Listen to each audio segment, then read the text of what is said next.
This is That Guy Jig Sports Podcast. I am him, JIG. Subscribe, rate, and review. We're talking NBA, folks. We're talking the National Basketball Association. The Pacers have now made a trade to solidify themselves as a top 5, maybe top 3 team in the East. They have definitely solidified themselves as a top 5, definitely top 3 seed in the East. They get Pascal Siakam. They'll send away Bruce Brown, 3 first-round draft picks, and Jordan Nwora. So they're giving away all their future, and they're going to bring in Pascal Siakam with us. And when you add a guy like Pascal in this lineup, that looks like it's going to be, you'll have Tyrese, you'll have Benedict, you'll have Buddy, Pascal, and then you'll have Miles Turner. So really, this starting 5, you already know they can score. And now you bring in a little more scoring and a little more defense. Pascal Siakam is a legit two-way player in the NBA. Now, I don't expect this trade to have the same significance as OG to New York, because I don't know if you've seen it, but New York is hooping. New York is hooping. The Knicks are something to be proud of if you are a Knicks fan. Now, I don't see this trade having that effect. Just because, as good as Pascal Siakam, now NBA champion. Pascal Siakam is an NBA champion. Let's not get that confused. But when you look at what the New York Knicks have done since that OG trade, I don't know if this Pascal Siakam trade has that same effect, because the Knicks needed OG in a way that I don't think the Pacers need Pascal Siakam. And at the end of the day, we are going to have to see how this works, because I still think they need to add one more player if they truly want to be a contender. This team they have right now is definitely good. It's a solid starting 5. It's a great team. It's definitely going to get you to the playoffs. It's going to get it's going to get you some more seats sold. But what it's not going to do is not going to beat the Bucks. And it's not going to beat Miami. It's not going to beat the 76ers. And this is the top this is the top. These are the teams you have to compete with. And it's definitely not beating Boston. We can't even talk about the Celtics. But overall, it's a great trade for the Pacers. Now, this is a team that's trying to get their first playoff series win since 2014. So you see why they go all in on a trade like this. You got a generational talent, Tyrese Halliburton. You made a good trade when you traded Sabonis to Sacramento. It was a trade for both teams. Both teams won. The worst thing you can do if you are the Pacers is not capitalize. So I understand this trade. I like the trade for the Pacers. I'm very curious to see who else leaves the Raptors. Are they just going to, call it good, keep Scotty Barnes, keep Jakob Poeltl, you keep Dennis Schroeder, you keep Gary Trent, or do you let some of these contenders come poaching? Do you let some of these contenders come hunting? These are questions that need handed out. And listen, other teams out there, the Lakers, we are waiting to see what they do in LA. The Lakers have not done anything since they won the in-season tournament. This is a team that since they won the in-season tournament, they would not be making the playoffs. Right now, they sit in the 10th seed in the West. They're 4-6 in their last 10. It's not looking good in LA. They need help in LA. They've made another lineup change. You bring in D'Angelo Russell, Austin Reeves into the starting lineup, which I don't mind. I don't mind adding those two together in the starting lineup. You have AD, you have LeBron, and then at that last position in the starting 5, you can really play around with it. Right now, they got Prince in there, which is okay. Which is all right. Two-way player, 3 and D type of a guy. So you understand where it comes from, but at the end of the day, You're missing out on depth at other places. You're missing out on depth in other places. They need more shooting. They need shooting. They need more playmaking ability. The Lakers are in a very tough spot. And I would be lying to you if I didn't say it didn't make me grin to see the LA Lakers in turmoil. Because this is a terrible roster. This is a terrible roster. The West is starting to formulate. Ja Morant's done for the season, so are the Memphis Grizzlies. The Memphis Grizzlies right now, their best case scenario is they do what Golden State did. Now listen, I don't think people understand how much of a blessing it was that the Golden State Warriors were able to get the players that they got. And what I'm saying is I'm talking about that second wave of players, because you remember once they won a couple of championships in Golden State, they went through that period where Klay got hurt, Steph Curry got hurt, and Draymond. They went through that period. And then what did they get? They got a lottery pick out of it. And that's where they passed up on LaMelo Ball. Well, now you look at the Grizzlies, they are in similar territory. If I'm the Grizzlies, Desmond Bane, you're done after All-Star break. Jaren Jackson, you're done after All-Star break. Because at what point does it become not worth it? As it stands right now, the Memphis Grizzlies have 15 wins. And like I told you guys a couple weeks ago, the Houston Rockets are right there with them. They were up there. They were riding high. But like I said, the cream pie has to drizzle out. And now you see them at the bottom of the West where they belong. Ime and Doku, joke's on you, bud. But getting back up, getting to the rest of the West, you look at the Suns, 7-3 in their last 10. Utah Jazz, 9-1 in their last 10. 6-game win streak, one of the longest win streaks in the NBA. It's the longest.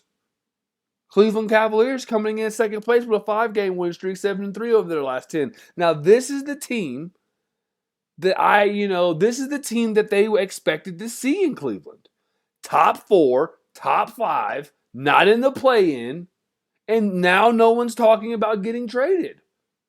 Because you're doing what's expected. That's the thing, folks. When you do what's expected, no one talks about you. Because you're doing your job. But the moment you don't do what's expected, you're going to get, someone's going to throw a mud pie at you. But the Cleveland Cavaliers have figured it out. Number 4 in the West, which is a solid spot for them. The Miami Heat are right behind. The East is doing all right. The East is doing all right. I don't expect it. Listen, it's still between the Boston Celtics and the Milwaukee Bucks. Now listen, a team like the Pacers, a team like the Heat, they get lucky or they get these breaks because Boston and Milwaukee can't what? They can't cut the mustard. They won't shit, so they just sit on the pot. Next thing you know, their legs are asleep. They stand up, and then here comes old wibbly-wobbly Miami knocking them out. It's just that simple, folks. Until Milwaukee can truly confirm, can truly search, destroy, seek, and just put a stranglehold on the East, especially Boston. Milwaukee got their chip. Giannis got his chip. I'm mainly talking to a team like the Celtics. At this point, you bring in Drew Holiday, NBA champion. You bring in Kristaps Porzingis. You kept Jaylen Brown. You gave him you're giving him bread. You're giving Jason Tatum bread. Derek White's looking like he could be someone's missing link. So what do you do if it doesn't work this year? Because I'm here to tell you, folks, it's not going to work. The Boston Celtics, this is not, listen, you can add all the air fragrance that you want, but this is still a shitbag. It's still a shitbag. You have some of the most average shooters in the NBA. Listen to what I'm telling you. Some of the most average shooters in the NBA shooting bulk shots. You will never win a championship like that. Listen, I don't know who needs to hear this. I don't know who in Boston needs to hear this. But the Boston Celtics will never win another NBA championship playing like they are the Golden State Warriors. You are not the Golden State Warriors. You're not. This ain't it. Ime Udoka had the theory. He had it. Yes, they were shooting threes. Yes, they were shooting threes. I understand that. But he also told get to the bucket. 2-pointers, man. Let's get some guaranteed buckets. I don't understand at what point do the people in the analytics department just shut the hell up? At what point? Just answer the question. Comment below. But in the East, it's Milwaukee for me. It's Milwaukee. The 76ers don't move me. Embiid doesn't move me.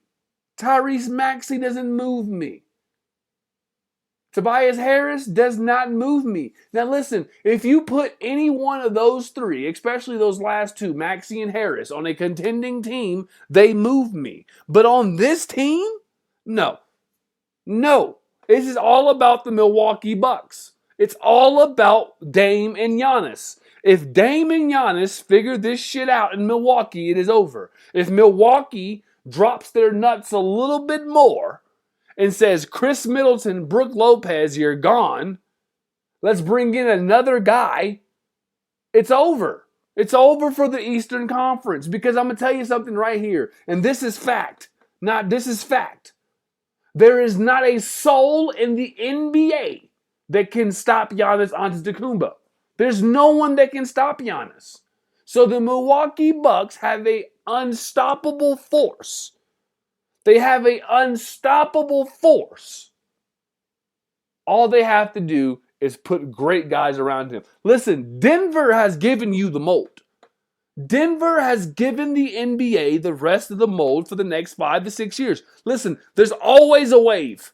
There is always a wave. We went through the big three. We went through the do-it-yourself era. We went through the team era with the Spurs. We went through all these eras. We are now in the era where you get yourself one great superstar. Listen to me. The Denver Nuggets have one superstar. They have one all-star on their team.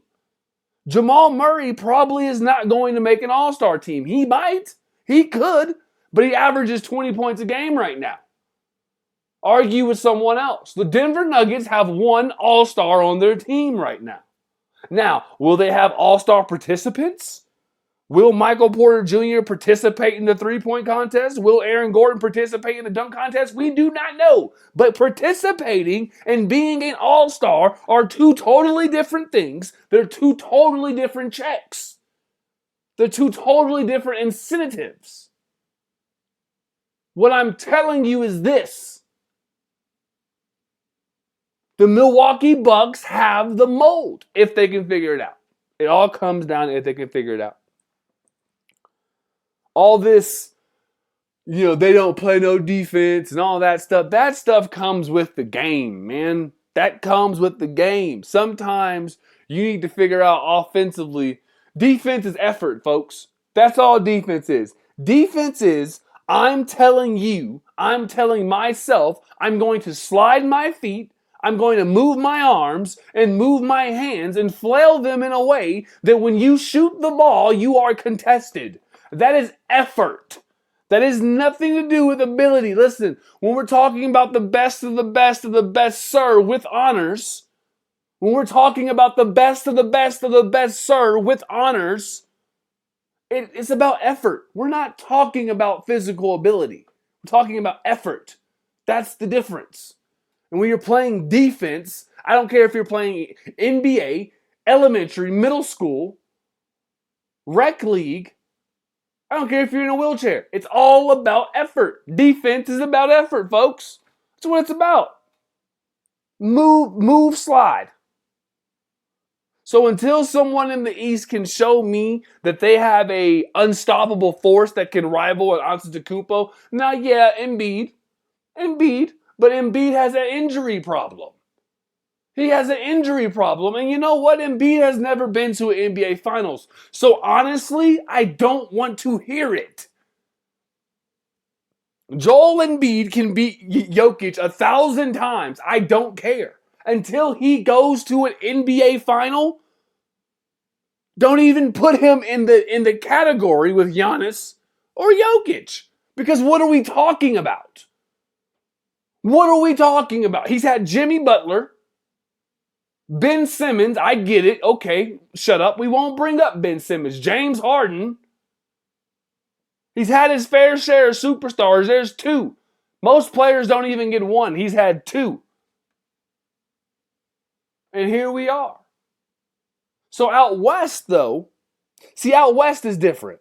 Out west is a lot different because you got the Clippers, who right now are looking like no one can beat them. You know what? And here's I've said this, and now that GOAT James has spoken, maybe people will listen. But Ty Lue is the brain behind that operation. He's the brains of the operation. That's the guy. He's the brain.